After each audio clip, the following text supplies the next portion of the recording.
Let's start talking cliches, Darrell. It's the busy Christmas period coming up. How important is the Christmas period for Bristol Rovers? It's important for every club, especially ours. So, like you said, it's 12. I say 12 points. What we got? We've got Dagenham, then with 26, 28 second. So 12 points up for grabs in the next 4 games, which will come around pretty quickly. Pleasing thing for me is I've got a fully fit squad as it stands at the minute. That can change after every session, but we're in good order for it. Yeah, I know you don't like giving much away, but Chris Lyons, how's he? Yeah, he's getting there. Yeah, so he's stepping up his rehab. Whether Saturday comes too soon for him, we'll wait and see. Yeah. Now you're going to tell me your team on Saturday at 2:00, but do you know in your mind who'll play in goal on Saturday? Yep, I do. Yep. So unless things change, we'll obviously Lee's gone back. Thank him for his efforts at the football club, and obviously it would be a choice of goalkeeper for me. Yeah, and whoever plays, is it for the duration over Christmas, or is it like every position in the team? Nobody's guaranteed. Take it week by week, exactly. No one's guaranteed a starting spot. Never will be, to be honest with you. They've got to be players who have got to sort of be at it and be on the toes. And that's important for me, and I think we've got that within the whole squad, not just in my goalie situation, but the whole squad. It's competition for places, and that's pleasing because of as it stands at the minute, near enough everybody's fit, and players are got to be on the toes. The team's in a good run of form, so but it's important to utilise the whole squad when you got, especially the 26th to the 28th. Them games, 2 games in 3 days is a lot to ask, and it's one where I will be utilising the squad for those 2 games. Yeah, I thought very interesting stuff you said on Saturday about why you don't give players long contracts these days, and I think a lot of people will agree with you. Have you started contract talks with any out of it, or is that a decision yet to be made? You will be the last to know. Let's put it that way. So I'm always in dialogue with certain players and where I'm taking the club forward. With regards when I discuss about long-term contracts, that's not every single player. There is players out there. I use Tom Lockyer as an example in this. Is that I could give him a 10-year deal and he'd run for a brick wall for me in training and in games.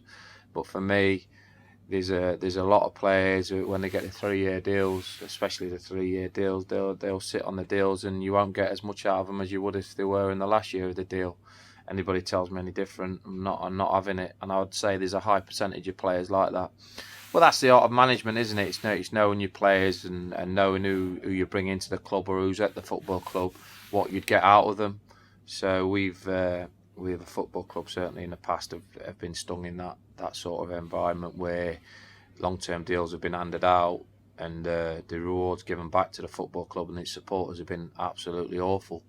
So we certainly won't be going down that line, but like I say, not all players, and I don't want to tarnish all players with a bad brush. So, are you expecting interest in Matty Taylor if he keeps up this amazing form of his? We'll see. Anybody who's scoring goals, but there'll be other clubs interested in some of our players as well because they're doing fantastic. We're in a real healthy position going into the Christmas period, and the boys deserve all the plaudits, not just Matty Taylor, but the whole squad.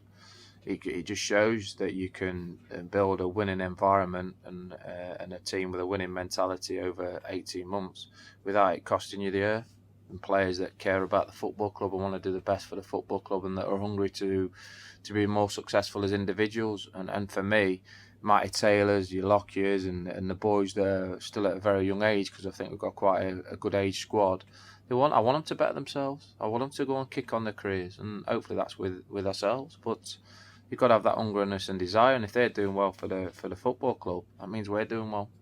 You're taking on a side full of confidence after their win last night. Looking forward to they'll Everton. be boosted by the win last night, but they're in a desperate situation already after 21 games. They'll know that. Wayne was speaking after the game yesterday about as pleasing as the FA Cup is, they're desperate for league points, because they don't want to go in that trapdoor, which we know what's very difficult to do and very difficult to get out of. So they're under pressure in that extreme, but they're boosted by confidence and no doubt get some money into the coffers from the third round at Everton. So, but it'll be a tough game. They all are League Two games.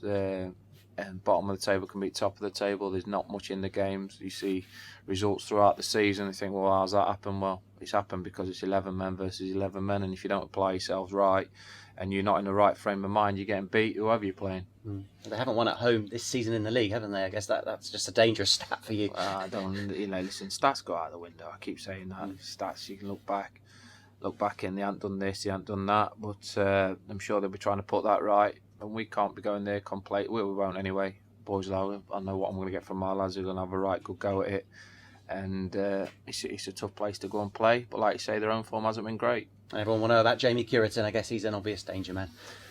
Yeah, Jamie's. I was just saying there. Fair play to Jamie. He's 40 years old, and that don't just happen by just not doing things right. He's looked after his body. He's at the right things. He's done things for a substantial amount of time now, and that's why he's still looking like a 20-year-old running around the pitch and being very dangerous, because he's looked after himself. And I have a lot of praise for players that are getting on the back end of their career at 40. I mean, he should be there with his pipe and his hat on, James, like you there. But he shouldn't be running around as well as he is. Let's put it that way.